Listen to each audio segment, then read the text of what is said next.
guys will call to order at 6 o'clock. Is there any public comments? I don't see any on, so no public comment. Any adjustments to the agenda? All right, approve the minutes of Tuesday, October 28th. Do I have a motion? Sure, so moved. I had a suggested, Second second it. Now I'll do Any it. discussion? There you go. Yes. Discussion. Okay. I jumped to it again. On H.1 of the minutes, off the fifth line down, it talks about,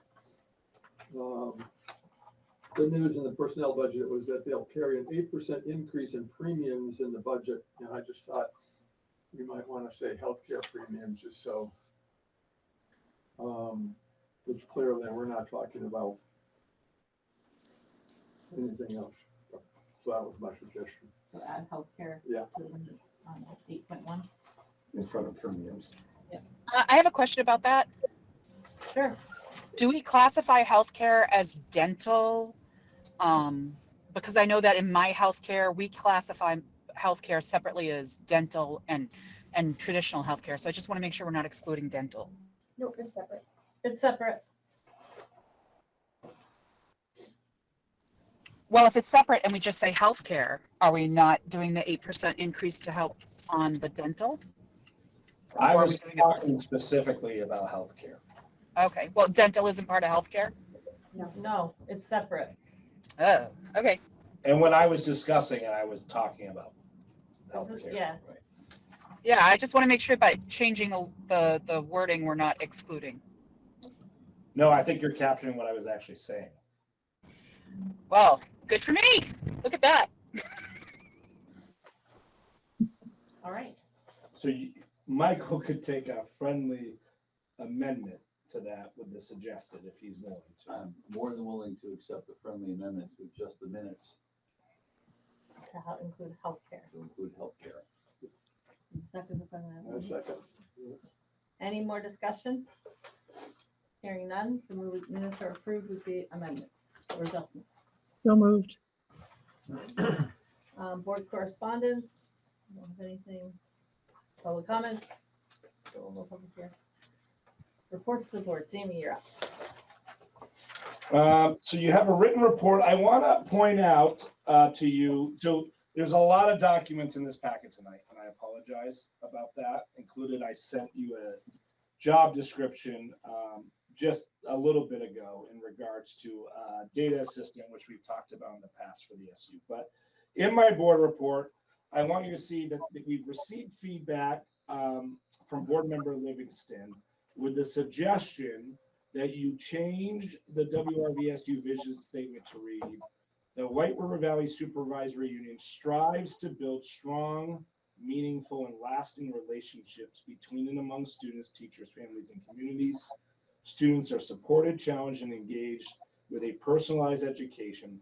Learning is relevant to student interests, preparing students for appropriate post-secondary learning opportunities and active citizenship. Within your packet, and if Ray's really good, he'll be here to show you, which I highlighted, what the current vision statement is, which I put up for discussion. Strategic plan, page 4. Thank you. That currently reads, in the White River Valley Supervisory Union, a world-class education is built upon strong relationships between and among students, teachers, families, and communities. All students are supported, challenged, and engaged with a personalized education. Learning is rigorous and relevant to student interests while preparing every child for college, career, and active citizenship. And I share that with you and wanted to point it out because that should be part of your discussion under the strategic plan tonight. I just wanted you to have access to both. Okay.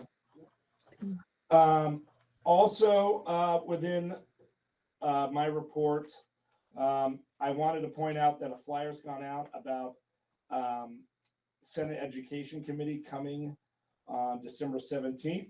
Originally, it had been proposed that there was going to be a two-way communication that could occur during community comment. The it appears to me that Senate Ed was not provided that level of support in regards to being able to take public comment virtually. And that the only thing that's going to be provided is a active streaming via YouTube video. And that's been the case at every visit they've made.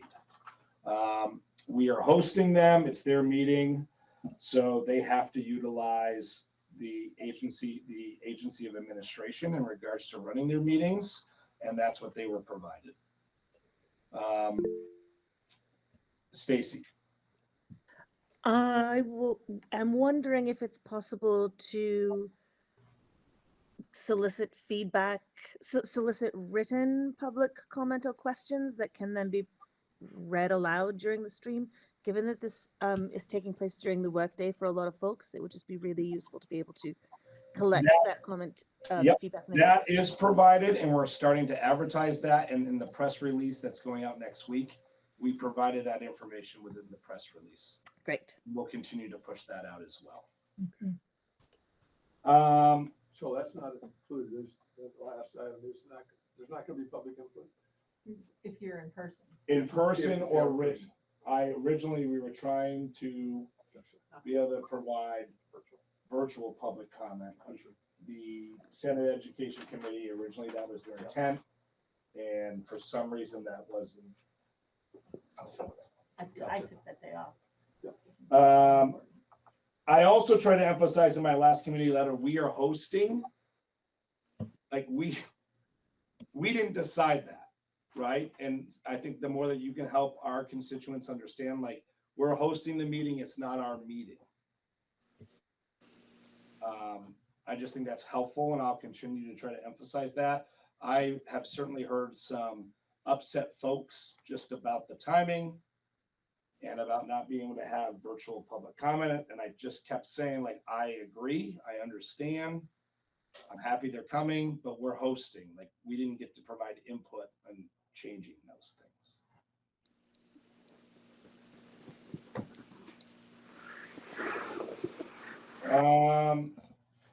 I put, we got an Act 73 update later. I'll hold that to then. And,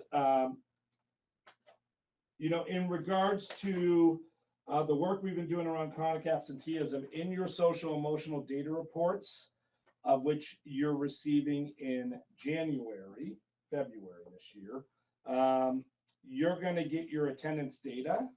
And what I'll say is that I've been very pleased in the growth that we've been able to make around just educating that every day in school is important, and partnering with families around how to best support kids getting to school. I do think we've made some major gains in like this idea of we want to work with our families and our community partners to best serve our students, right? And it's not about truancy. It's not about you're not doing your job. Why is the student not getting here? We're really reframing these conversations. And, I would say the culture around how we're attacking chronic absenteeism. And so CEO Adams, Michaela Martin, and I were able to join some teachers from the SU to provide some presentation on that work, but also to learn from other schools and districts around how they are tackling that work a week ago Monday. Otherwise, this would be the last written report that hopefully that you'll see from me that doesn't have our overarching strategic goals of what I'm reporting on, because hopefully we'll get into a place that will be able to adopt a new revised strategic plan either later tonight or in December. I'll take any questions folks may have. Oh, yeah, questions first, and then I want to just highlight something under my report. Hearing none, thank you. Yes. So Ray, I'm going to ask Ray just to post a job description in regards to, it's a similar job description you saw last year in regards to the idea. Is it posted? Yeah. Oh, I couldn't see it on my screen here. Either could Bill, but or Kathy here. You guys can see it way better than we can. That we would have an assessment coordinator and data manager that would really work within ONDA and Ray's department to just better allow us to leverage data to provide it as a means to improve instruction and output for students, but also ensure that every data point that we're providing to the AOE is being held accountable by us to the AOE, making certain that data is accurate when they go to report out on it. An example of that is, and Ray would still oversee average daily membership, but the average daily membership that we do in regards to ensuring that you get to count every one of your students for the grades you operate and don't operate is an incredible lot of work when we have students across the entire state. And Ray is trying to hold those other schools accountable to ensure that they're reporting them on your behalf, because that's how it works. So a student in Granville Hancock goes to Rochester, we report that student on the behalf of Granville Hancock. But we're also relying on all the other receiving districts that have Granville Hancock students to report those students on our behalf, and Ray's constantly working with those other data managers to ensure that they're reporting our students accurately. Is that fair, Ray? So this position, what I'm going to recommend is read it over, that we will come to you next month with a budget that shows you of an SU budget with this in or out of it. And then you can make informed decisions whether you want to support a position being added or not. And you'll know what that means in regards to your assessment and overall rate. So you'll have two different budgets that you could act upon next month. Because remember, we adopt the SU budget in December. I want you to be able to see what that actually looks like in regards to your assessments. So that's how I'd like to propose we move forward with that conversation. And Michael had her hand raised. Yeah, I mean, I so fair way to approach this, but my question is for Ray. Ray, how much of your time is spent chasing down that data, getting it to the right people, following up when you're suspicious that maybe it's, I mean, I'm just curious how much of this time it takes. Is 20% of your job more? Every Sunday for the last month, Michael. Right. 75% of my time for the last 3 weeks. Right. So I just think it's important for the board to understand that a person in Ray's position is spending that amount of time chasing down data, and I just think we probably have better things for Ray to be doing. Yeah, and it's also, you know, the thing about this position is it would help with that, and it would also help on ensuring that when our educators sit down at the table to review attendance data, social emotional data, academic data, that data integrity is turned over in real time, meaning they're looking at data that was just happened, right? They're not waiting 2 weeks to be able to look at their students' data. Or in the case of Because the way it works is, as we give assessments and things, those all have different platforms, and that data then has to be exported into EduClimber, which is the dashboard member we use now, so our teachers have one-stop shopping. That doesn't just happen. We have to do it. We have a couple of hands on the board. We have Sarah and. Yep. My question is just bargaining unit member, No. This administrative? would be classified as like an admin level position. Okay, thanks. And then Robin. My question was, is this person going to be working with data teams with teachers also? With teachers? Yes. Yep. Yep. That's exactly right. Okay. Bill? Yeah, just follow up on Michael was talking about, we're entering a very uncertain period, thanks to Act 73. And data is going to be very important to be able to support. It's going to be very important for us to deal with the uncertain demands or the requirements flowing down from the actual legislation that is passed in AOE. And so we need to have that capacity. And then second, we're looking at our strategic plan. We again have very ambitious goals, academic in particular, and to have real-time data that is accurate can help our teachers and our administrators and principals, the whole team, reach those goals. And the way I read this here, boy, that's really important to be able to, for each teacher to decide and understand better how they're going to reach the student and that student and what they need and have something substantial to talk about. So that speaks to, for our serious consideration of this position. I agree. Anything else? As long as we're using data, which I know is the intent, to stay in front of our teaching as opposed to something that trails along behind us. Yes. That informs something that's already happened, which is far too frequently out in the world. What I see, I'm not accusing. Yeah, no, I appreciate that. Yeah, It's- that is the It intent. has to be in front of us. Yep. I think the more we have data integrity around when teachers go to sit down and use that data, the more we're able to do that. Well, the sooner we actually have it in hand, because we wait forever in the state's case to get it. Yeah, so that's exactly, I think, the piece that we are missing so far. We've had, I think, really good use and implementation and use of EduClimber, primarily around the data that come in on more of the benchmark windows, right? We've got it all up there. We're looking at it. I look at it every day.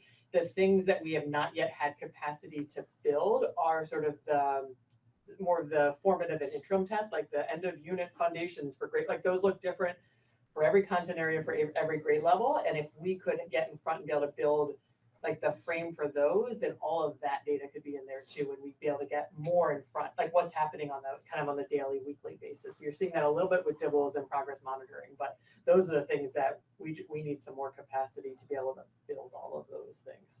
And we'd be looking for that in this. Yep. All right. Anything else for Jamie? Yes, thank you. So as you saw in my report, we have been focused again on our support of our principals in their instructional leadership with the implementation of the new EL education English language arts program and the upper elementary and middle school grades. We had a great day in October where we got to look at classrooms and with support from a external coach, think about like how are teachers prepping and planning for their lesson, how is it getting delivered, and what kind of feedback, non-evaluative feedback, can we be giving them that would help just support that first year of implementation. So that has been really helpful. We've seen principals now had a follow-up virtual session, and now they're back to making short observations in classrooms and working on and giving that feedback. We meet again with Katie beginning of December virtually just to check in on that. She is a wealth of knowledge. She's got a really nice demeanor. She's knows exactly what she's talking about and feels really like comes right alongside and gives a lot of support. So I think that's been a great addition. I wish we could clone her and put her in every school also, because she does a really nice job and just has spent time using the materials in her own classroom in previous years. The other part, right, we've just ended the first trimester for grades K through 8. And as we've heard previously, and you'll see it, you saw in Ray's report, we've been working on report cards. There's been a lot of support to teachers, and while the proficiencies aren't new, this platform is new, and how to kind of build the report card is new. So we've been seeing that. There is a sample report card in your packets, which I believe was requested at the last meeting, just so you all can see what that looks like. In terms of how families will see their students' progress against the proficiencies that they've been assessed on so far this year. So happy to answer questions I can on that today. And then, oh yeah, I just gave notice on this new grant that we got around transportation for field trips, which I think is great. Sometimes things just fall in your lap, which is terrific, and you don't have to work super, super hard for them. So that feels nice every so often. Right. So we've got folks lined up to go to the Montshire with this grant, and some other thoughts that are coming together right now. So Where did it come from, the money? for the Vermont Standard is the one facilitating it. Now I can't remember where they got the money from it. They just received themselves a $10,000 grant. It can't be the same grant that they're then. No, they were just awarded it for their Oh, for their work as a news organization in central Vermont, so. I don't know. Anyway, Odd I've that it's been, the same. You got it, that's great. yeah, so I'm happy to take any questions. Can I just say that to your first point of the work with Katie and having people do non-evaluative work together and be able to process that together, all I can say is that is fabulous. The more we can do that, the more we strengthen the ability for our teachers to really have that kind of feedback, that direct input and feedback. It's one of the best things we could possibly be doing. So thank you for that. And if there's a way for us to think about how we support that further, I would encourage the board to do that because, as you said, if you could have her in every school, are there ways for us to be able to involve her further in the future that are, potentially cost effective? I don't know, but. I will, yeah, I don't know what her capacity is. I think she is very, she's given us a lot of good feedback on how much she enjoys working with us and the way we're approaching things. I will just say that this is completely funded by Title II, and the federal landscape for Title II doesn't look good. So if you've got energy around that, I don't know if there's anywhere to go with that.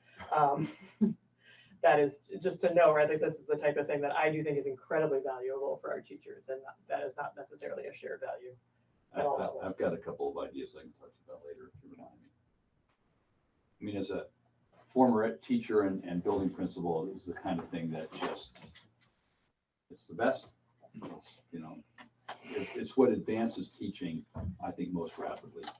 So thank you for doing it. Okay, sounds good. Everyone's good? Okay. All right. Rebecca. All right. So this month has been a lot of work on compliance and budgeting. So Jamie will be speaking about the budget later if you go to look at just being forward thinking as we talked about.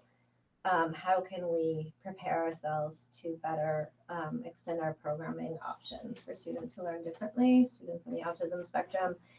Also looking at our psychological services line, which when I came in, we realized it didn't have a lot to it. But because we used to contract out a lot, but now we have an amazing school psychologist on staff who we are fully supporting, and they're taking on more and more of the evaluations that are coming our way. So we're less reliant on contracted services for that. And that's been really good. They've also been able to step up and support our work with the behavior threat assessment team. And it's just been really great to have that expertise on staff. So looking to support them next year. And then working on compliance because we are in a monitoring year. I've been doing a lot of work with special educators this past month so they understand how to bring their IEPs into alignment, making sure that they have noted our vacation dates and scheduling around them, keeping us in compliance around these couple of months. And I also was able to spend some time with our building principals to talk with them about the importance because they are in my seat as LEA at most of these meetings. Gave them some training about how to make sure that when IEPs are being crafted at the beginning, they are being thoughtfully crafted in line with a student's disability and their needs based on the presentation of that disability. Open to any questions? Any questions for Rebecca, guys? Sorry, I don't mean to have my back to you all. Well, thank you. Thank you. Thank you. You all have my report. It outlines what we're doing in the business office outside of building budgets. And then our discussion item is later. Any question about Tara's report right at the moment? All right. Ray. Yes. I would like to highlight what is highlighted here. Please be on the lookout for an email with a survey as part of the superintendent evaluation process. You'll see that tomorrow with a survey open through December 12th. Lots of work going on, of course, in state reporting right at the moment, and report cards, K-8, as you have heard. And I would be happy as well to take questions from our virtual participants or from here in the room. Any questions for Ray? I just, Rayon, you said we continue to update security with additional projects completed in 2 of our schools. Are you talking about data security, internet security? Are we talking about physical security of locks and doors and things? Yeah, I would politely decline to answer specifics about that. I'd be happy to Yeah. follow up afterwards. Okay. All right. Just because we're in a public meeting that's being recorded. It was purposefully kept. All right. Any other questions for Ray? Thank you, Ray. Update superintendent evaluation committee. We just heard from Ray that the survey for the evaluation will be coming out. It's going to be homework for board members to have it completed by their next board meeting so that there can be a discussion about it and room and time for feedback on the evaluation so that for instance, my board, I'll be the person bringing the information back and the feedback to the evaluation committee. Committee members agree with me? Any other, want to add anything to that? I guess it's just, I think it's up to each one of us to encourage as effectively as we can for everybody on our boards to participate in this survey. It's very important. Sarah?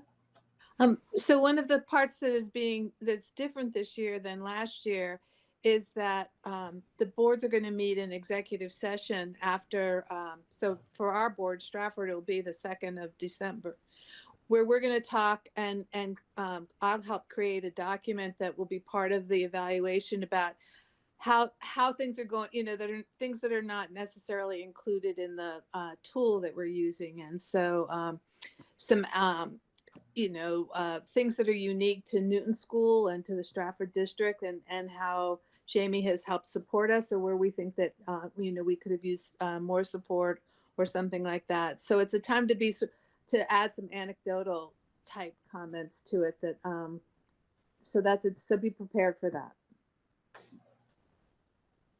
And please, everybody share with your other board members. It's important to get the report done and back in on time. So when you see it come out, please get it back in and then you'll be prepared for the discussion in your board meeting. All right, so that's all we have on that. And Tara will put that out. I mean, not Tara. Right. Ray? Ray will put that on all of our agendas, so it's really clear. No. Executive session I'll put on. No, not the exec, but just the fact that that's going to be, that we have an executive. You have an session. executive session for personnel. Right. Yeah. All right, so we are on to policy committee. Update on policy C3K, inter-supervisory and transfer. We don't really have an update on that. No, we did. We moved it forward, right? They haven't seen either one of these policies. Okay, all right. So there are 2 new policies for us to look at tonight or for you to review. This is our first. As a full board, they've seen it, KA intra-supervisory union, their district board. As a full board, they have not seen it. So first one up is C33, inter-supervisory union transfer. Have you guys had a chance to look at it? Is there any questions or feedback about that? There'll be more. I'm wondering if you can tell us more. I mean, I know the last, we talked about this at our Sharon board meeting, there was going to be more follow-up discussion about the committee about this because it's, but it's tricky language. So I'm just curious, can you update us on what? We haven't changed We anything. haven't changed anything yet. Okay. What was tricky? Well, I just, just talking about how to identify that need, see if there's the space. I mean, this is something that we've used before, right? But now we're creating a policy around it. Well, when we've done in the past, it would require board action to board action, which we've done. This allows the superintendent to weigh all these different factors to make decisions whether that application can be approved or not. That's what this is doing. Right. Takes it out of the board's purview and. Well, I mean, what it does is it makes it a much better process in order for a family to navigate that. In the past, families need to come have a hearing in front of the board and then have a hearing in front of the other board because it required both boards to approve this, right? And in the situation, sometimes we brought both boards together in a special meeting, but it's clunky. Well, It certainly doesn't support, I think it creates some barriers to some of our families that might want to utilize this in order to have the ability to access it. makes it more consistent as well. Yeah, it would be a consistent criteria, and one of the things we put in here is safeguards in regards to ensuring that we weren't just allowing all 5 to apply, right? Like if it was going to do things like result in a classroom going from 24 students to 25, and we didn't think that mix made sense, right? Like we can take that into account. We would be able to take into account. We still, by the way, don't know how the agency is going to calculate minimum class size numbers, meaning are they going to use enrollment or use average daily membership? So if they used average daily membership and a student left a district and went to another district, the ADM stays.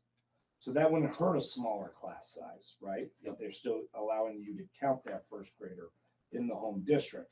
If they decide they're going to use enrollment data, even though the ADM stays and money wouldn't leave, that enrollment would then transfer to another school, and that could really penalize a school district within minimum class sizes. So this policy tries to take into account all those things to ensure that there's not harm happening to the district.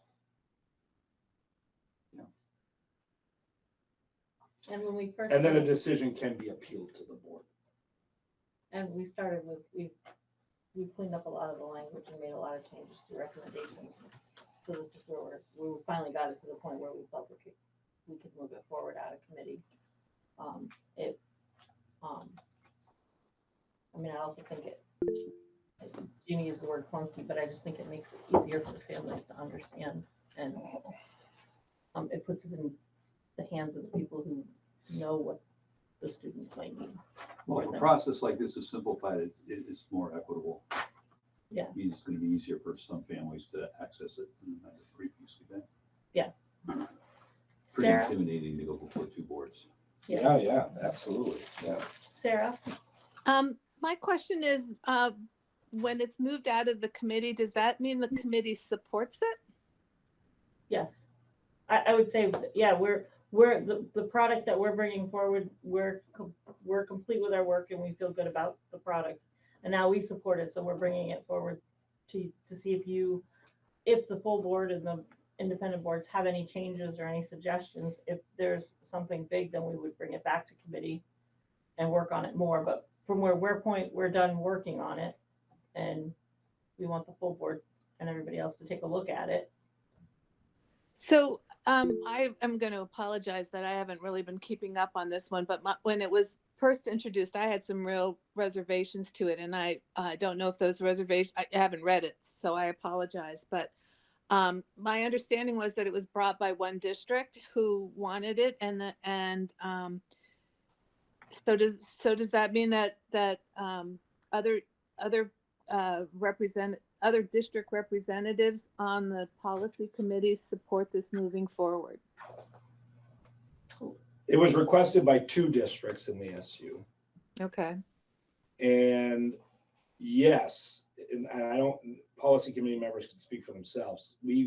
This was unanimously approved at a policy committee with what I felt was support. It makes it Go ahead, Robin. well, and there's less biases that could be related when you have a policy that's cleanly written like this one is. And it was my experience that it was fully supported by the members of the policy committee. And a lot of conversation around it too, to make sure that we were supporting it. Sana, I see you have your hand up, and then Stacy. Sana? Yeah, no, I was just going to express that, like, the committee, like we had extensive back and forth around the language to ensure that, there weren't barriers to access or entry, while trying to balance that out with what can be reasonably kind of processed or managed, while allowing that kind of degree of autonomy needed in these types of decision making. I think it clarifies any confusion there might have been, and I think it also supports parents that may not necessarily want to raise this in a more public forum. If there are private reasons why they might need a transfer, that it kind of removes that barrier as well. It provides them with a pathway where they may feel less exposed, or that there's less eyes on them, especially if it's a difficult decision for them to make. So that was, just wanted to offer that perspective on like why this has been streamlined. And again, the discussions, but we went back and forth quite heavily around language, and there was a great deal of thought being extended to the what does equitable mean in this context. Yeah, I would agree, Sana. Stacy? Hi, thanks, Kathy. So what I want to ask you, having read this, is that do you see, if you were not involved in the policy making at all, and let's say that you were reading this for the first time, and you had the insight you have in terms of like the process, but you weren't involved in this at all, do you see any potential for this to be exploited and not received in an equitable way by all members of the community that want it? Are we concerned at all that there is a way that this can be exploited and not equitable with this policy as it's written? Like, how do we, are we sure it's always going to be equitable with this policy? Do we see any way that we could potentially have equity issues? For me, I would say no. I don't see equity issues. I think we worked really hard to not have that. I think it makes it more equitable instead of less, in my opinion, but that's my opinion from the committee. Stacy? I just wanted to weigh in briefly on this point and say that I think one safeguard that we've built into this policy that's important is that Jamie reserves the right to, that Jamie is reviewing all of these requests, Jamie on his office, and that he reserves the right to deny or reject any application that comes in, that this doesn't just open the floodgates to everybody doing as they want. And there's a process that if someone can appeal that decision to their board. Right. So Robin, and then I'll put you, Jamie. I just wanted to also note that this is not an unusual policy. Many districts have a policy. I can't hear you, Robin. I apologize. I just want to note that this is not an unusual policy. There are many districts that have a policy similar to this. Thank you. Jamie?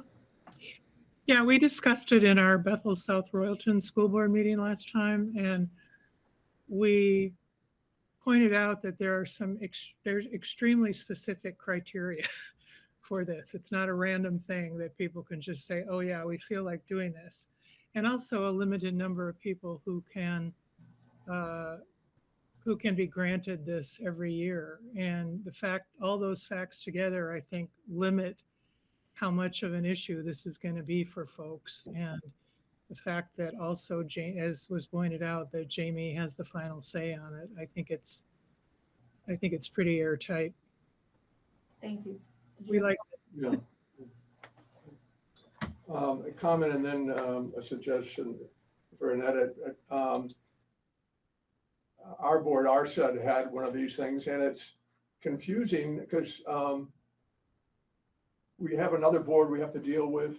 We didn't have any of this policy in front of us, but we had a very compelling case of request for a family, a transfer could take place.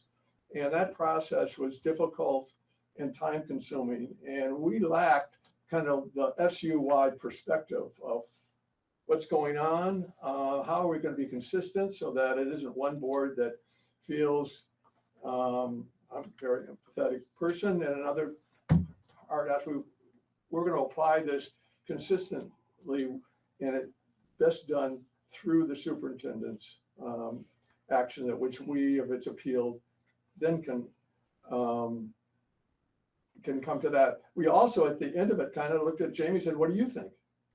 Well, I think it should just be the other way around. I think we should let the superintendent do his job.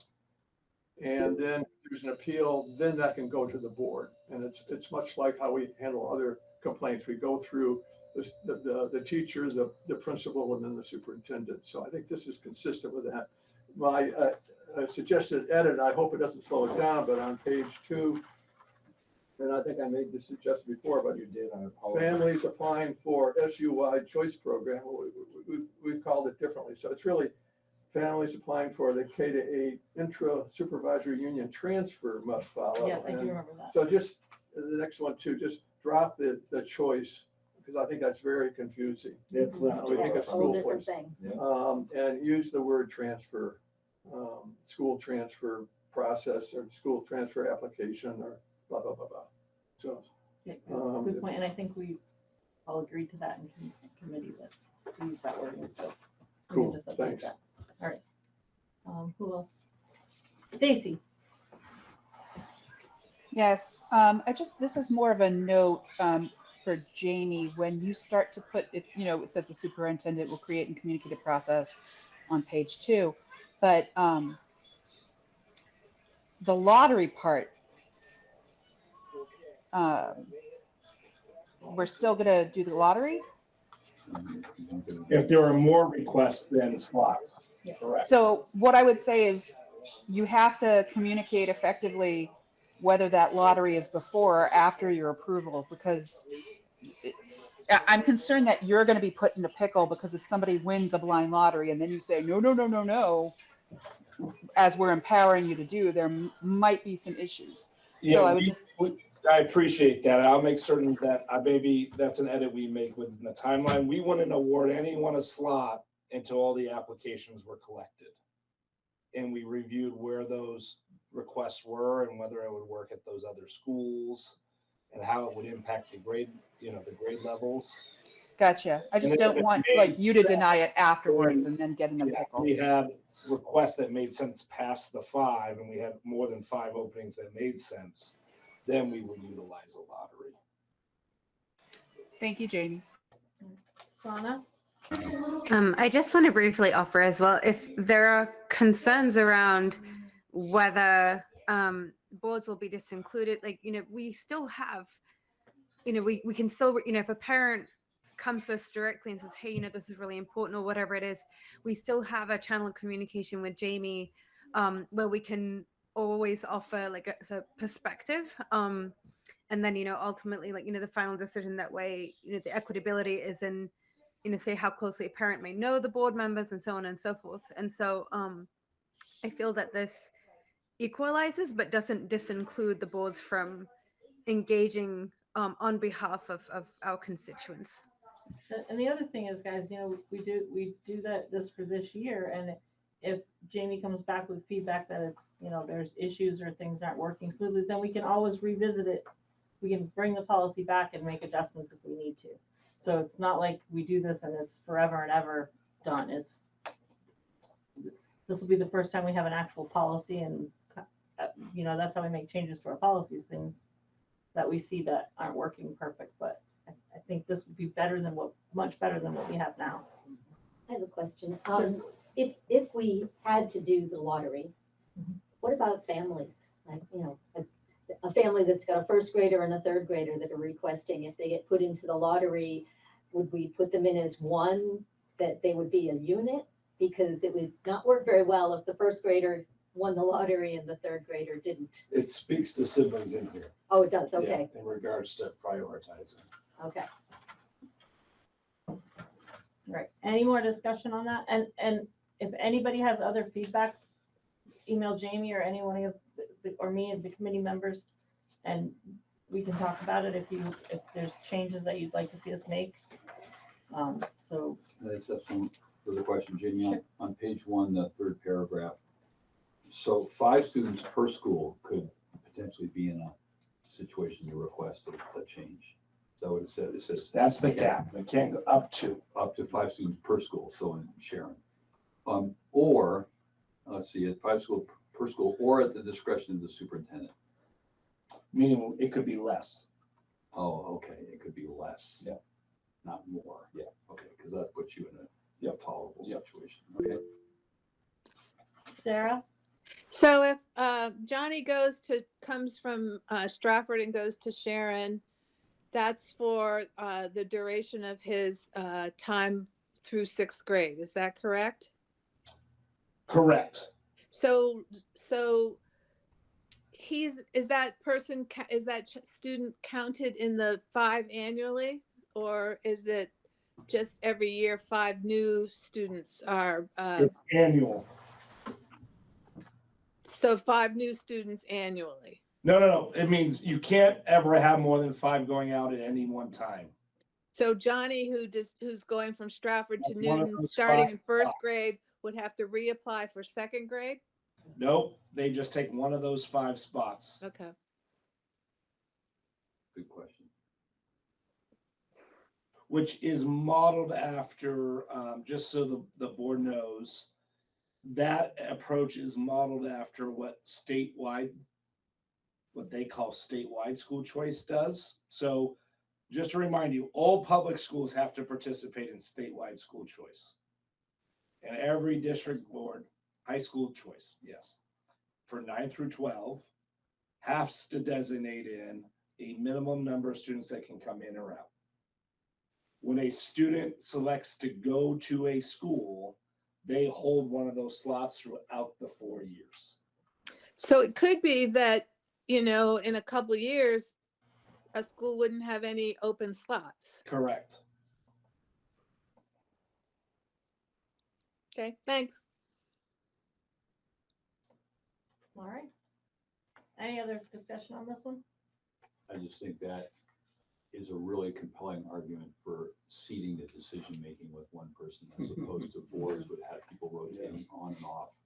Because it's going to be so important to delineate my level of need as I apply to go to the Newton School, remembering that limits the number now to 4 in anticipation of needs that you don't even know that are coming down the pike, right? It just can't be. Yeah. Yeah, the idea was not to be that we were going to have 20 kids out of a school, right? This was supposed to be like for real specific circumstances where it made sense. Right.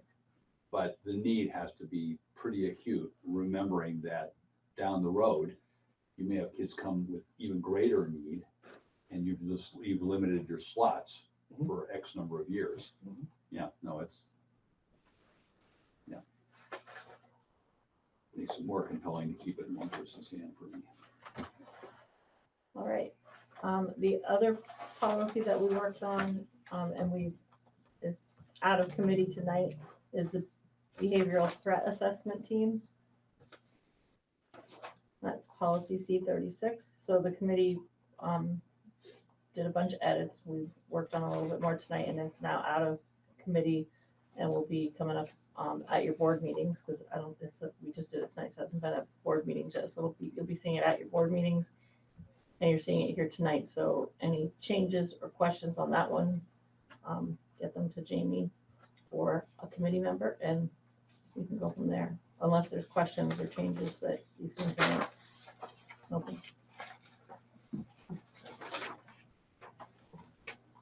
Okay.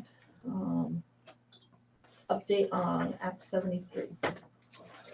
So I put it in my report. I also provided you in your packet the agenda for December 17th, which has also been published by the Senate Education Committee. Mary Shell and Ray and facility folks and food service and principals met today to just review the agenda to make certain we have all the details worked out. Board member Livingston has volunteered to help support too, because we've got some students from across the SU joining the student panel, and Mary and Michael are going to work together to prepare our students 9 through 12 for the student panel that's happening from 9:45 to 10:30. So just wanted to highlight that. If you have questions, feedback, please let us know. I can't change the agenda now that it's been published by Senate Ed, but we can certainly tweak the approach. The other things in regards to Act 73, I would just say is that I think we all need to gear up for a really difficult legislative session once again. The governor certainly doubled down in regards to wanting to move forward with forced consolidation, and actually finally did state that we need larger districts in order to close smaller schools and increase FTE ratios. So at least that was finally stated publicly and quoted with WCAX. And it's certainly what I think many of us thought, and certainly what I tried to testify to with Senate Ed and House Ed last year, that I thought these larger mega districts were to do just that. And, you know, I think that the 5 district map's going to come rolled back out by the administration. And it's going to be, you know, the thing that we need to wait to see is how does leadership in the House and Senate respond to that. And that is where we'll know what direction this may or may not go. Peter Conlin, the chair of House Ed, had an interesting quote that I saw recently. I can't quote what it was, but essentially indicated that he was willing to work toward creating a map, but maybe a map would never, you know, actually come to fruition at the end of the quote. Stacy, you tend to be pretty good at following Peter. I don't know if you know what quote I'm talking about that he made recently or not.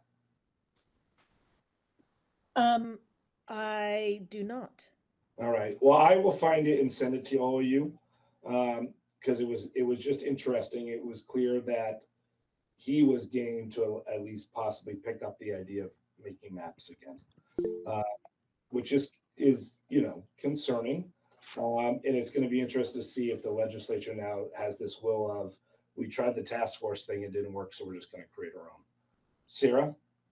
So my thought about this is that when the redistricting task force started, that they were pretty much they were going to create maps for districting, and they got public comment, and they realized where people in Vermont are, and so they changed. They created something that they thought was good, and also something that Vermonters could stand behind. And so is the reason that the state or the Senate Education Committee is coming to us is that around Act 73? And if so, I would think the testimony is going to be really important around the quality that WVRSU provides, and the importance of maintaining a district or SU of a size that is doable. Because I think we're very, very effective. I think that what we do is outstanding. And I think that if we were to make this much larger, our leadership team would burn out. And burnout then is not good for what we do. I think it's empowering our principals and our teachers and our employees to empowering them, but also supporting them and giving them opportunities to collaborate to get better is what makes us produce what we produce. And that is that is being leaders. And I think that what I'm going to the public comment, and my thing is going to be, you need to take what works and emulate it throughout the rest of the state, not take what doesn't work and try to force it down someone else's throat. And what we have here is working. We have proof that it's working. But is that what they're coming here to hear, or are they just, what are they doing? Why are they? Yeah, I appreciate that question, Sarah. My sense is exactly that, what you just said, is that they want to go look and hear from the public in the field about what is working and what isn't, and try to get the conversation less about maps. So I feel that what's happened is, I mean, I know this just from talking with Larry Hart, who's not going to be in there, but the public comments stuff that the legislature got last year during that RSCA really produced was instrumental in getting SUs into the legislation. And I think that the public comment to the redistricting task force is what made it so that we don't have, you know, a huge SU or school district or what, you know, like we don't have 5 school districts like the governor proposed. And so I think that that is what's really, really, public is against this big time against it. And rural Vermont makes up, and actually rural Vermont makes up more of Vermont than urban Vermont, but when Burlington saw some of the changes coming in that CTE map, they got against it too. So I don't think that they have a whole lot of support. And if the governor wants to push this one down, he's got election year coming up, and I just as soon see him taken right out of office. That's my opinion. Kathy? One of the things I've been curious about, I know for my district, for Royalton Bethel, our taxes were, well, Royalton's actually went down last year, 2%, I think it was, something like that. And Bethel was up a little less than 5%, which is way below what the state average was. And if this is really coming down to money, which I believe it is, and if our SU has shown that we can save money, we can keep our taxes lower. But what I don't know, is that true for all of you? Like, what happened to your taxes as a result of closing Rochester High School, closing Chelsea High School, et cetera? I mean, in First Branch, I wouldn't say we saved money in the process. No? No. But I would say it's working now. I mean, were your tax increases below the state average though? They're right around the state average. Okay, and is that true for Rochester, Hancock, Granville, all of I mean, these other but I places? think what you're speaking to just brings us back to the bigger conversation is the state was asked to fix how we fund education, not fix how we do education. Right. But I would just like to be able to say to them that here's an SU that did this hard work already and has been very successful and has kept taxes lower. So I mean, the best try to, this is Jamie. I don't have the data in front of me, but just, I'm pretty good at estimating usually around these things. Is Sharon has been under, Stratford's actually been under, but they didn't merge. I think we do things fairly efficiently here within the SU. And First Branch and Rochester Stockbridge have been right around the state average. Rudd has definitely been under. And Granville and Hancock's tax rate fluctuates a great deal based on their grand list. So their CLA can change a great deal. And the fact that they tuition all their students out. Stacy? So along these lines, I wrote to the governor last week expressing my displeasure at his response to the work of the task force. I got a response just prior to this meeting, just about an hour ago. That response was about what you'd expect. He's again doubling down. But there was something in that response. This came from his constituent services office. And I'll just read it to you. He says, just because the task force decided to ignore the charge it had in law and waste months of time does not mean the work stops. The governor will continue to work with a bipartisan coalition of lawmakers and stakeholders to build a system our kids and taxpayers deserve. And I'm just wondering, Jamie, if you have any insight, if that is work that's being done under, in some back room at this moment, or if that is just his dream to return to the 5-district mega district. Like, do you have any insight as to who is on his coalition and what work might be being done at this moment? Well, it's not, I can't weigh into what that means currently. Yeah. What I will tell you is that House and Senate leadership did partner with him last year. Yeah. And the changes we made in the Senate was to get us to this point where we are right now, where there's still an off ramp. Just to remind everyone, the House had no off ramp. Right. And so we were able to get an off ramp. It's allowing us to continue to be able to have the conversation right now. And the Senate provided for SUs as a means of governance, which the House didn't provide for. Yep. So that's when I said it's wait to be seen with leadership. Like, I don't have a good sense right now where leadership's actually at with this year, Stacy. They were clearly behind doing something last year. I don't know if that's still the sentiment right now. And I think Senate Ed is touring around because I think that they feel that going at this around maps is not the most effective means in order to actually address cost drivers. Yeah, I mean, I think that, to Sarah's point earlier, the public feedback has been overwhelming, and this is hugely unpopular with the public.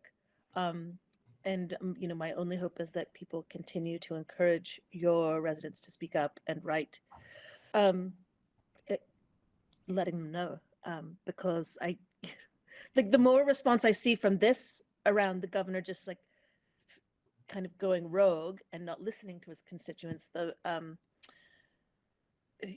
more it seems unlikely that another unpopular forced merger bill will hopefully land in front of people.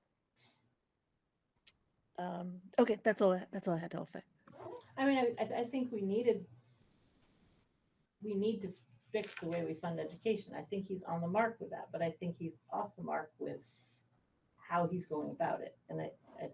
But he seems unwilling to see another option, which is very frustrating. Sana? Yeah, I just had a follow-up question to the question Stacey raised, where it's, do you have, because I know I can sit here and speculate, like, do you have a sense of why this is a particular pathway the governor is adhering to when the data and the constituents are saying, no, this doesn't work? And so this isn't just like, we don't like the idea of mergers. This is, we have, like, the data shows that this is not going to save money. This is not going to support our education system. And I mean, again, and then the premise is already flawed because it's not about improving education or creating efficiencies, and then the byproduct is saving money. It has been, we want to like save money because, it's just the premise itself is flawed. So do you have a good, like, why he's so stuck on this pathway when, there's so much like disagreeing with it, and he's also not offering an alternative or like, yeah, I'm just trying to understand it like logically, because I don't get it. I think there's a real sentiment that we have too many schools, and that's resulting in too many FTE. And I think it goes back to what he said. We need larger districts to close schools and get our FTEs in alignment of where they should be in regards to right sizing the education delivery system in the state. I believe that that's what he thinks the issue is, and isn't looking at the cost drivers. I mean, I would say to you, please go study what healthcare has done in this state in regards to their approach. It is very similar to this theory around education. If you look at how hospital budgets are created, and they have to go in front of the Green Mountain Care Board, and the Green Mountain Care Board tells hospital directors in hospitals in regards to how they need to slash their budgets, or essentially the budget deficits. That is the same approach that we're talking about here in education, is that local voice is going to go away, and essentially people that the governor appoints are going to make the decisions in regards to how we deliver education. There was a major power grab in the miscellaneous ed bill. The AOE now sets graduation requirements throughout the state in 2 years. It's no longer a district or SU board's decision. It's going to come from the state board. So there's this, when we talk about this being about local democracy and voice, that is what is at stake. It's really a power grab in regards to the decision making. Yeah, that's why I'm making this face, because Obviously, healthcare hasn't gone down; it's gone up, and it hasn't saved money. And so it feels like this, this centralizing effort is. I mean, yeah, I think you're saying what we're all thinking, and I think what we know. But I think I just needed to reaffirm it for myself to ensure that I was being objective in my perspective on this. Thank you. Robin? If you look historically, Governor Scott has been trying to institutionalize our education system since he came in office. It was like one of the first things he tried to do when he came in, and he has done it in some places. This has been his objective all along. He's a businessman, and he doesn't value public education. Thank you, Robin. All right. Any more on Act 73? Which I know we could probably talk about it all night, guys. It's uplifting, eh? Yeah. Moving on to the strategic plan. Now, talk about uplifting. So this draft represents feedback that we received from stakeholders, which we did get feedback from teachers. We got feedback from caregivers, community members were identified, and feedback, certainly board members. And so this version incorporates all that feedback. When I rolled this out in August, I said I really thought it was important that we have 3 overarching goals that seem attainable and that align to exactly the work we're doing right now in the SU and as we move forward. And so you'll see that has to do in regards to our work around our portrait of a learner. It has to do in regards to implementation and refinement of our community school model and work, which I think strengthens us into the future. And then certainly what we were just talking about, and why I think it was really important, is our goal 3, to position us as a supervisory union as a viable and desired destination, right, moving forward. And goal 3 really encompasses a lot of that work that typically were encompassed in regards to our fiscal goals, in our board goals, in our infrastructure goals, in some of our community outreach goal work that we had in the past. And so just to give you again a bit of a review of why those 3 goals, and then what you'll see throughout here is how we're going to measure success, but also importantly, we really do use this as the actionable roadmap for the work that we're doing across your schools and within your communities. And it's really helpful when we're able to go back to your leadership teams and remind them of this plan and consistently review, like, it is all interconnected. Like the work that we're doing in regards to EL, as an example, was articulated within the plan that we wanted to do in regards to strengthening literacy instruction across the supervisory. And what that does is at times when, school change or any type of change can be hard, it depersonalizes it, right? We can say there has been a clear roadmap of why we're headed in this way. Leadership teams were actually embedded as one of the things we wanted to do within our MTSS system under the last strategic plan. We now have leadership teams not only in place and operating across all your schools, we are also able to embed that in the collective bargaining agreement, which I think is incredibly powerful, and we'll move that forward. But right, like we attacked that work, and it was also linked back to the strategic plan around why we were attacking that work. So I just wanted to share that. And then before the board discusses, just remind you that within approving this, you do have the ability to revise your vision statement if that's what you so choose.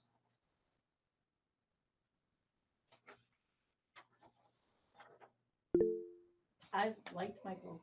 I liked the revision a lot, so I would support it. I do too. Stacy? I first, just again to extend my thanks to everybody who's worked on this. I think it's an incredibly powerful document.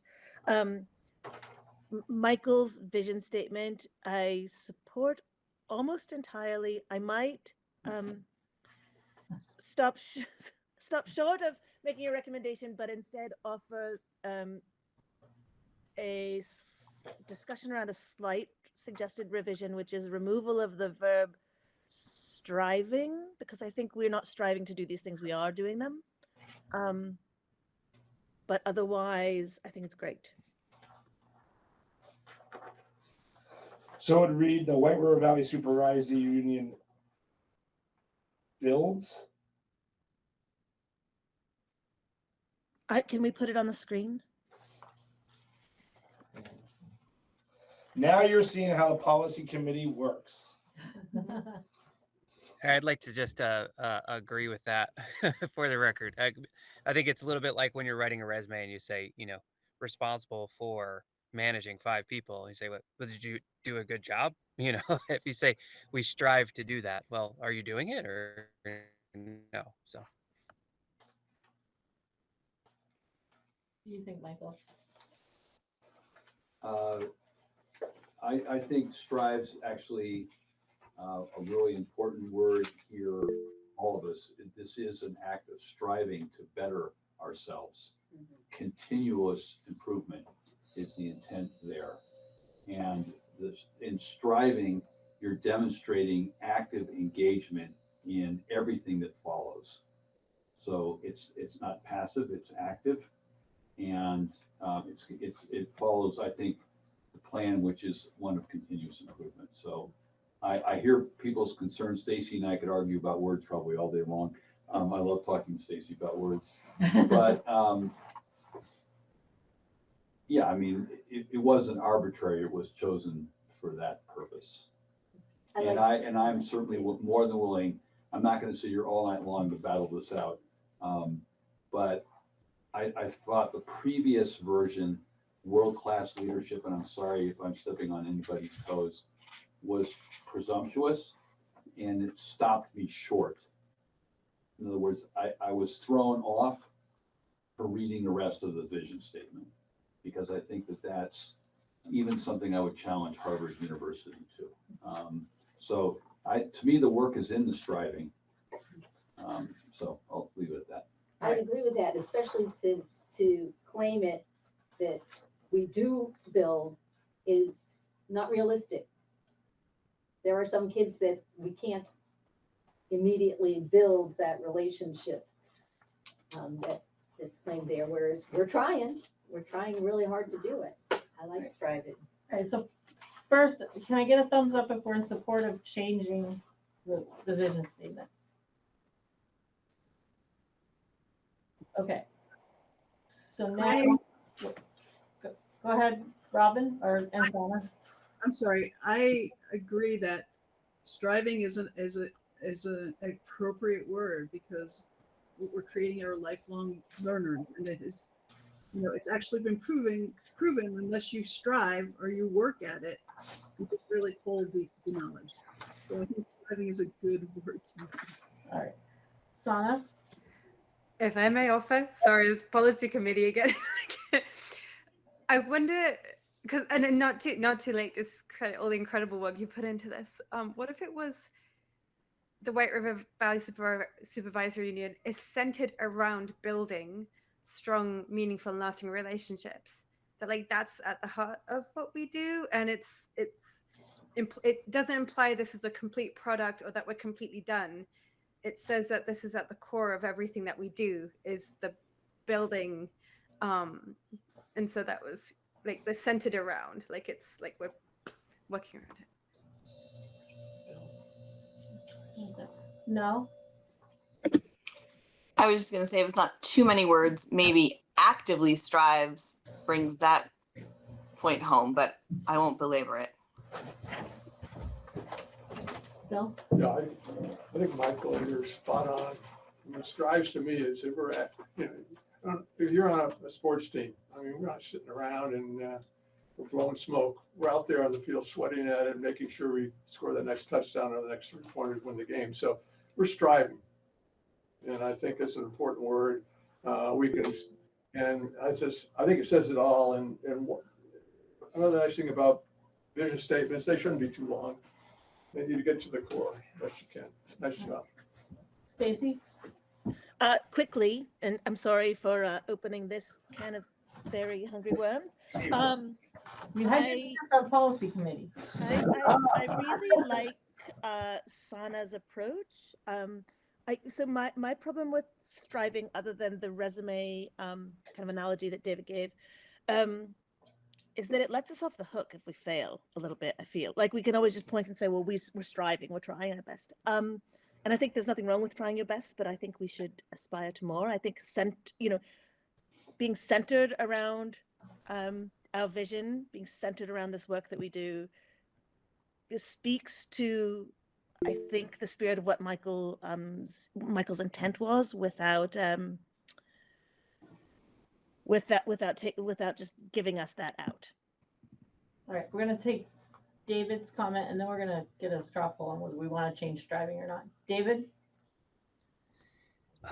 Yes, I'm almost convinced, and not to argue against my point, because, but I do think, in the spirit of it being a vision statement, I can get behind strives if that's the way the tide is going. Michael? I said I was gonna do a poll, but. Yeah, just one more. One of the things we're hearing from faculty and staff consistently is that our students lack frequently the ability to work through hard circumstances and challenges. And so I think that for me, part of the rationale for using strives is that we as a board and as a community acknowledge that this takes work and that you're continuously working at a goal. And honestly, you're never all the way there. That's part of the process. So part of this was my thinking was just thinking about how we are creating a document and a vision that we can actually hold for ourselves as well as for our kids, because they're struggling to strive. So, Jamie? Not to go all English professory on y'all, but I actually like the word works better than strives, because working is you're working on an ongoing project. When I hear the word strive, as Stacy was pointing out, to me, it sounds like we haven't done it yet, we haven't built yet, we're striving to build. And to me, it has a more negative connotation. I realize I'm not in the majority here, but I would say works to build strong, meaningful, and lasting relationships, because working is ongoing. And that's all I have to say. All right, guys. I feel like we're pretty 50-50 here. I don't like this. Does works get you where you think? Does it do what Jane did for you? I mean, I like strives better, but I'm not gonna sit here and fight this all night long, so that's not. Me either. I got Turkey Day shopping to do, so. Just ask people what they want to do. All right, guys. So the people that were not happy with strives, does the word works fix that issue?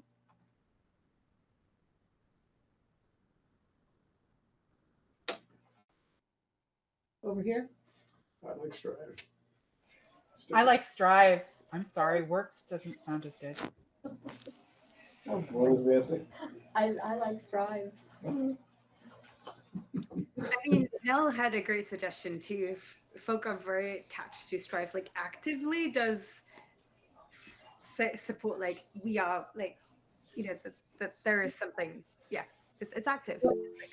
I like that. I like that, Sana. It's a good qualifier to say you're actively striving. Takes away that. You're never done learning, so we're always striving. Right. Right? So I like Nell's actively. It's All right, it is a modifier. Right. Hey, guys. I can get behind. Can I get a thumbs up for actively strives? Oh, look at that. Really? Look, so many thumbs up. All right, guys. However many months. We have a winner. Yes? Yes. Yes. I'm good. All right. Do I have goods? Because I need to make me feel validated here that I got everybody to be happy. All right, cool. All right, so actively strives is the rest of that. I don't know if I want to open this can of worms, but Are we good with the rest, replacing it and just putting the words actively strives in there? I really like the last sentence so much better. Yeah, I like it too. I think it sounded really good. All right, guys, so inserting that for our vision statement, and then where do we want to go? Do we want to act on the strategic plan tonight? Are people comfortable enough to do that? If so, I'll entertain a motion. Suggested edits. You should have done that before. We don't have time for this.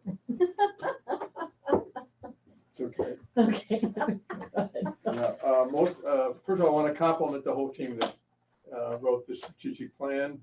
It has depth, is specific enough, meaningful enough that if we do together what we're committing ourselves to this evening, we're going to be a better SU and our kids are going to be better off. We're all going to take great pride in that. Most of my comments are very, just a few, but either clarifying rather than substantive. But if you want to go through quickly on page 6, roadmap of success, where it outlines the top 3 goals. I just wanted to, under measures of success, the last one, reduce the number of students scoring level 1. There's a .33%, and I was going to say, are we talking about 1/3%? Or are we talking about 33%? 33%. Yeah. Okay, so if you remove that dot there, and it's also when you go back to goal 3 on page, or goal, what is that? Goal 1 in depth. You'll see on page 8. Remove the dot, so it's 33%. So thank you, and that's super. I'm also going to suggest we have for the readership's going to go beyond the boards. It's going to go to the general public. So I encourage whenever we have a POL, which we define, or a ADM or other initials, that we spell them out first before we use them. Like average daily membership. Okay, most people don't know by the initials, but they might understand it if you spell it out. So I suggest whenever we first use those things, we spell them out. And like, I didn't know what HHB is, quite honestly. So I'm showing out my ignorance. So that's that. Oh yes, and under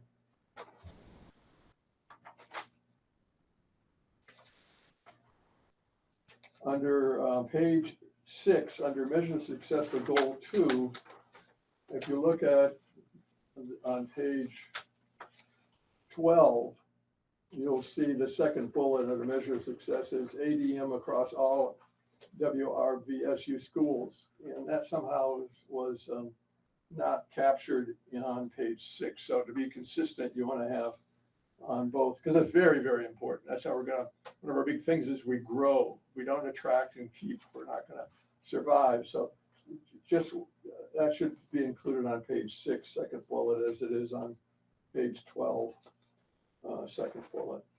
And just remind everybody that goal 3, the heart and soul of goal 3 is us and our fellow board members. And we're going to take this seriously, conscientiously, and get it done, because a number of these action items are us.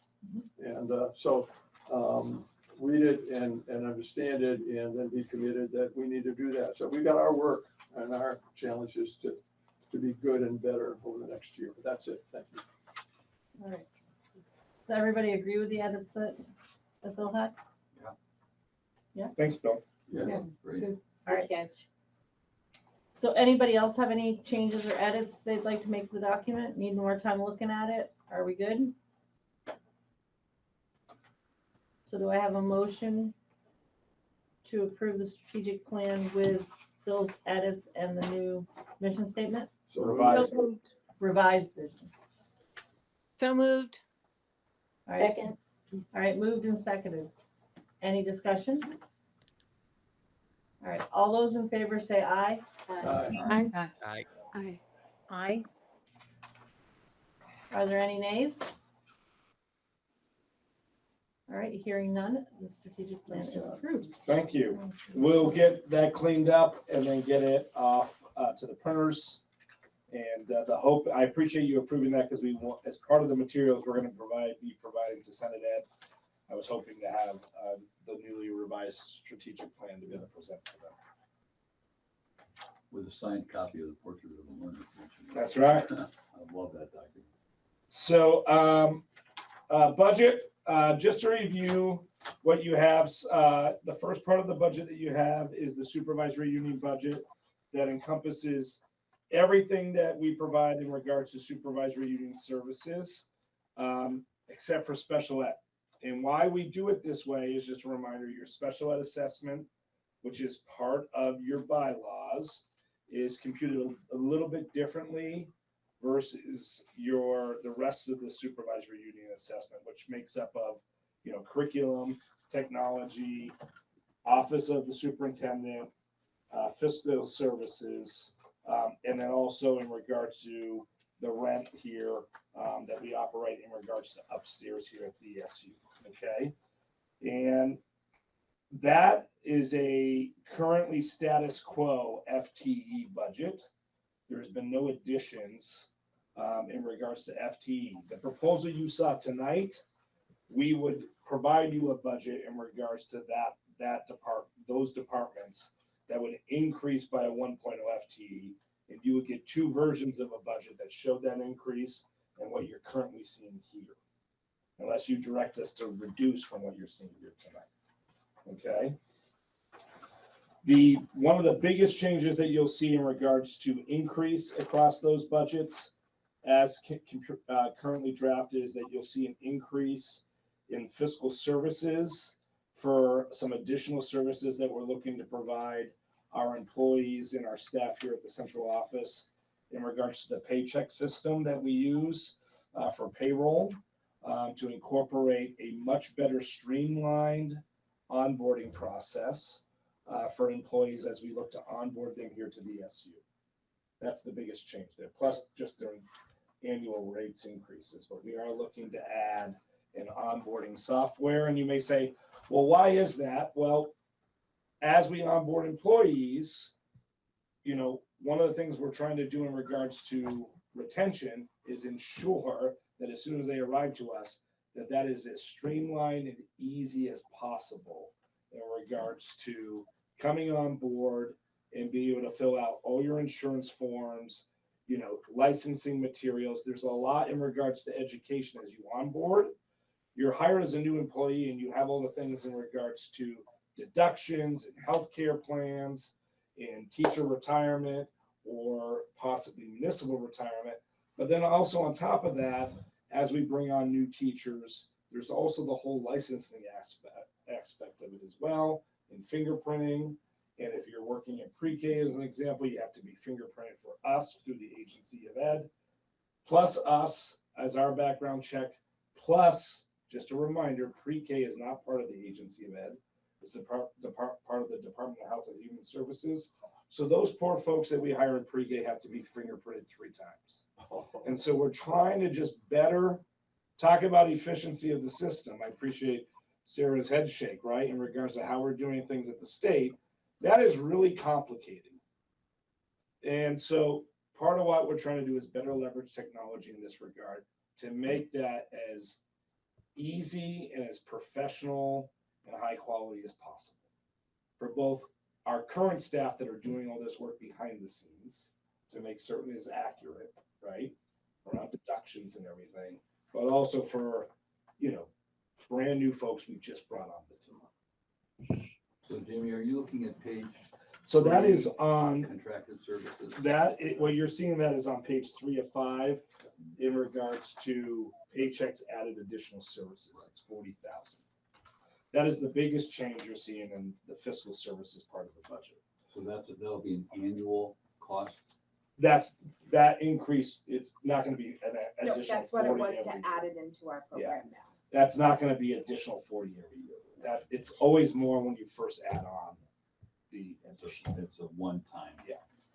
And they charge us, so it's based on the number of on people we onboard each year. There's a fee that we have to pay for the service. Well, you're not gonna see a big jump like that year to year. When you go to page 1 of your member assessment allocation, one of the things I want to show you here is some of you have said, what are we doing to address title funding and concerns we may have about title funding? We are not budgeting for assuming we're going to receive Title II or IV next year, okay? And we utilized 80,000 of Title II to support some of the work we do here in regards to the curriculum department. You're seeing that we've removed that. What we are doing is budgeting $200,000 of prior year surplus to help keep our assessments down, not just for this year, but if you remember, I talked to you about we're forecasting that we'll be able to use surplus funds over the upcoming 3 years to try to keep our assessments at a more manageable level for our receiving member districts. So the SU is sitting on some pretty significant surplus dollars.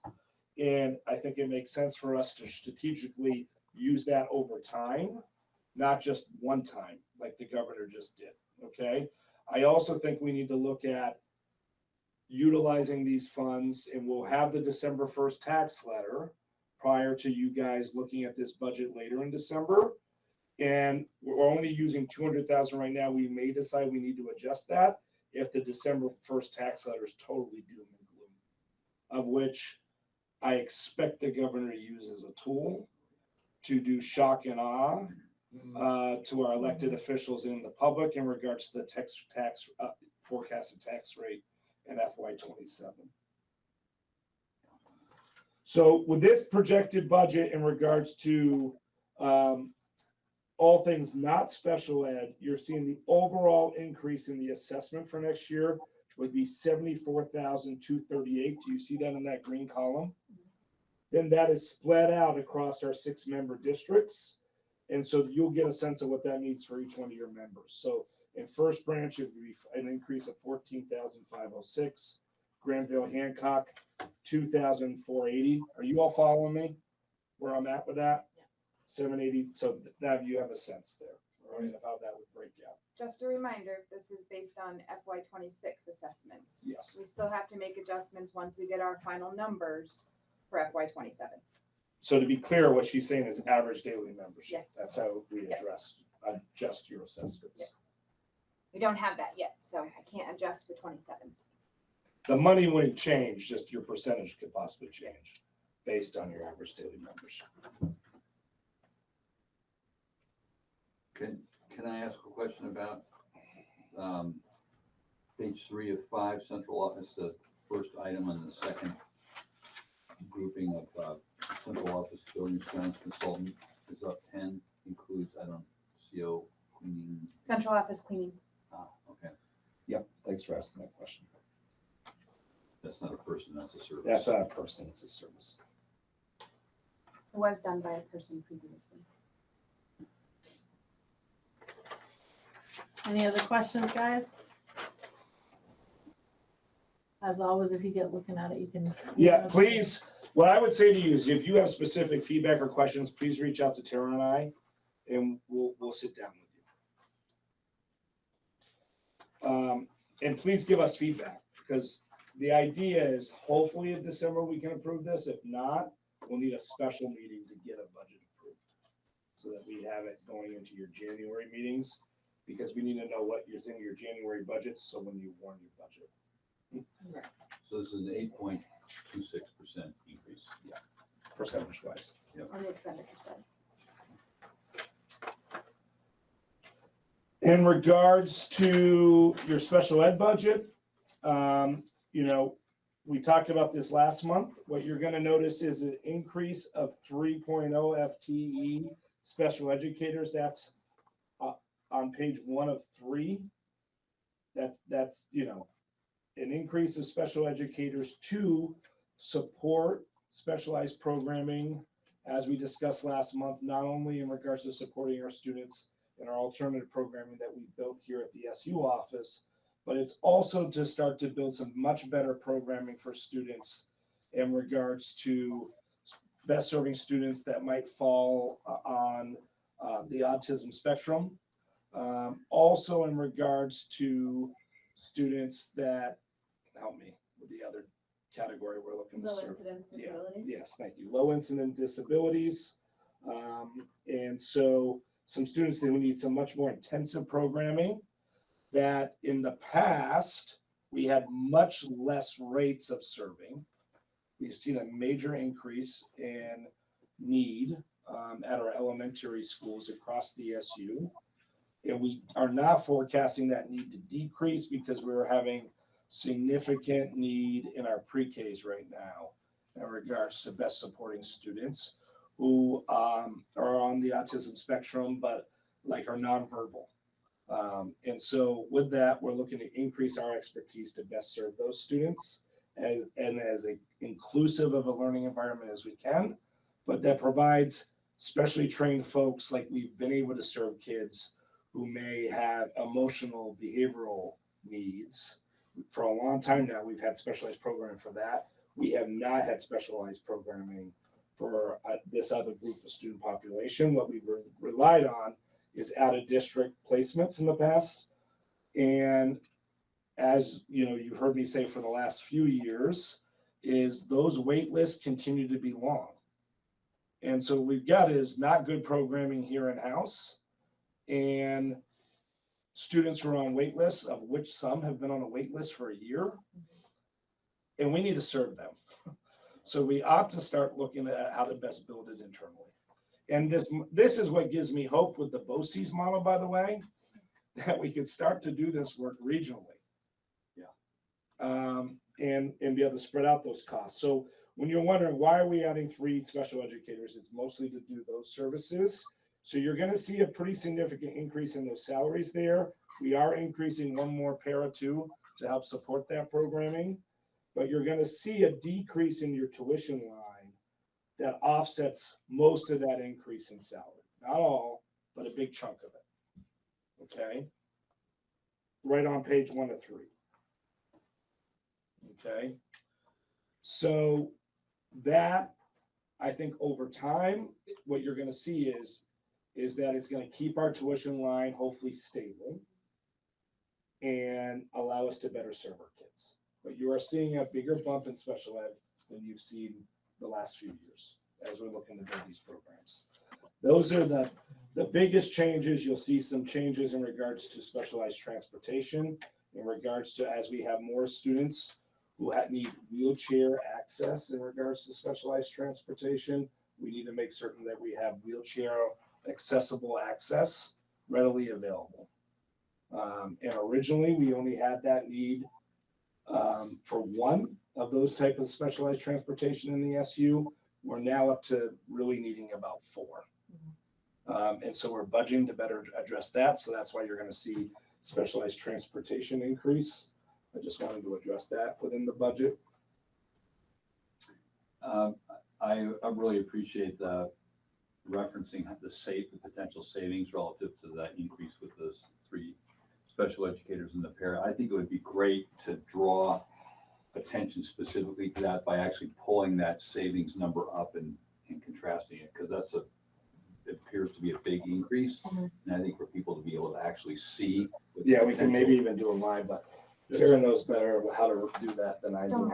Except, but I just. So we'll work out. Yes, and certainly we need to point that. I couldn't agree more. That's why I started the conversation that way. The other piece, and I'm just then let you go, is just I would find it really important, interesting, but very important to get to better understand all the conditions and factors for what we're seeing in terms of these designations and increases, because the rate at which we're identifying kids on the autism spectrum scale is just astonishing. When I look at those numbers,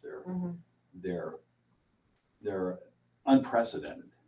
And I know we're getting better at identifying children, but there are a number of other factors as well. And I think the board to have a better understanding of what's coming down the pike and what it is we're doing to address that, as opposed to just take it on, would be really important, because this is a mounting issue. Yes. I can kind of give a projection of, what I know of our birth to 3 who are coming up. And so we keep in touch with that population so we can plan as they come into pre-K and forward. So I can prepare something for you on that. Well, yeah, and maybe something I could just talk to you separately about, but I just think we have to be prepared. No, I think it'd be great for the whole board. to I get that think it's sense good of that information. profile. Yeah, and Because you know, this if is you have really rapidly changing profile. yes, and you have Expensive. questions as well Nationwide. about just Oh, yes. the different profiles and for diagnoses or how we might intervene differently with where Yeah. you are on this. Right, because we can't just take them on without doing, I mean, it's incumbent upon us to figure out how to manage that, which isn't necessarily just status quo. Mhm. So, yeah, I think it would be really helpful. Yeah. When you look, so your overall expenditures are up about 600,000 in special ed, which is 7%. That is still, I would say we're doing a good job as compared to what we're seeing for special ed increases in general across the state. One of the things I want you to see here too is we're also projecting to utilize 200,000 of surplus here to help offset that bump. We're not going to have to, I don't see us needing to add 3 FTE in special ed every year over year, right? So I want to be able to better support that here as we look to build in this programming. And you're also going to see that our actual extraordinary reimbursement, we're projecting that that's going to be down a bit. And you may say, why is that? Well, if we have less kids needing out of district placements, that revenue is going to decrease.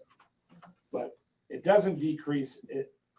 We still save more than that decreased, right? So you saw the drop in the tuition, and you're seeing that your revenue is dropping 138,508, but there was more savings in regards to the expense than the revenue decrease there. Okay. What that means for you assessment wise is on the back page. And this one, Tara, never lines up as pretty as the other one. I wish we could figure out how to do that. I'll make it prettier. Is that you start at the top. And so assessments change would be, that would be first branch. The change would be 64,598. Granville Hancock would be 18,063. Rochester Stockbridge is 34,018. That's how that works. Okay. Yep. And to just give you a sense, if you're like, man, that feels big. If we were to have to hire one-on-one for your district, you're looking at over 60,000. So if we have a student who moves in that needs a paraprofessional one-on-one, if they take a family plan, you're looking at, it's like $65,000, $66,000 annually. So just to give you a bit of a sense, if it feels big, any one of us could have multiple students moving in with BIs or paras in one of your districts.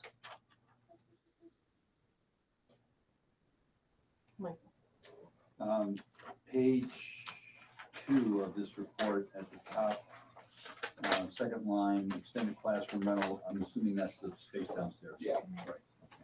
Again, I think that's the kind of thing where if we could see that blended in with additional costs, but then look at. All right. Yeah. No, that's a good thing for us to say. Right. Exactly. Additional costs, but we're saving 500,000 in tuition. Yeah, I just think we can't drive that home enough. Yep. That's fair. Yeah, we have kept, upwards of a dozen kids from tuition or Right. out. So I think that almost warrants a separate breakout page where you take some of this data and just put it. Oh, when we go to do our actual reports? Yeah. Absolutely. Right. Yeah, we need to really highlight that. That how we're doing business is fundamentally changed. Yeah.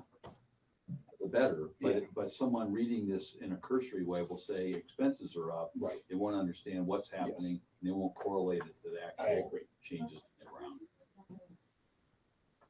No, we need to tell our narrative. Yeah. Yeah. All right, any other questions for Jamie or Tara on the budget? Be tuned for next month, more to come. By the way, to board members, if any of you have an interest in visiting to get a sense of some of the new programming we built here, please just reach out. I'd love to have you come have lunch here someday. We make lunch daily here, and it would be great for you to see in action. Sounds cool. To highlight some of the work they're doing. Should we make an appointment? Yeah, please give us a heads up and I'll connect you with Dana. Yeah. And just, know if it's a bad day, your appointment might get canceled. There are bad days every now and then, right? Can be challenging, but in general, it's been really positive. And if you tour and ask them about their projects, the way that they stand up, and they'll show you around, will just make you smile the whole week. The wood shop down here is amazing, and what they're building, I mean, really is like they can sell it. Like it's really pretty tight. Yeah. All right, guys. Anything else on budget? We already approved the strategic plan. There's no public space, no public comment. Resignations, new hires we need to talk about. Anything other? 23rd. Oh, we need to talk about. That's future, next meeting. Yeah, next meeting, we need to talk about next meeting. December 23rd is when our next meeting is scheduled. Does that date sound realistic for people, or do we need to pick a different date? Oops. 23rd is a Tuesday, right? If I need to be here, it's not good for me, but I'm not on the board, so, except for when I need to be. We talked about other potentials, could be the 17th of December. Sometimes we've done it the week after the week of, that first week of the holiday break. We've done it the second week and done it like the 29th or the 30th. Can I get a thumbs up on who can make the 23rd, just to see if we have a quorum that night? I'm uncertain as of now. So I only have Sure, awesome. 1, 2, 3, 4, 5. But I'm not 100%. We had like 5. For a couple of it. I don't know about Eric and Dustin, so. Yes. What is the like 29th look like for folks? 29th work for folks? Better. Thumbs up, guys. So 1, 2, I'm not, 3, I'm gonna have to say maybe not on that one. 8. No, we have a quorum on the 29th though. Yeah, so you don't need me. Even if you prepare the budget. I'm fine for the 29th. All right, so it looks like we have a quorum for the 29th. Is that an official change? Let's do that. Okay. That works good for me. Yeah. So, quorum for the 23rd is iffy. The 29th, Yeah. at least we have a quorum. Okay. So we're gonna change our meeting to the 29th. That means we'll change. I usually start shopping on the 23rd. 24th. So yeah, so you So need it's that better time, for right? you. It's Stacy, and you'll change it in the minutes for the policy committee? So we'll add the policy to the 29th at 5:30? Yeah, policy at 5:30. 29th. 29th. Yeah. All right, everybody, There was a one have a here happy that related to Thanksgiving. that. Same to you. And Yeah, so I just- somebody make a motion to adjourn? Somebody should use the. So moved. All right, guys. Thank you all.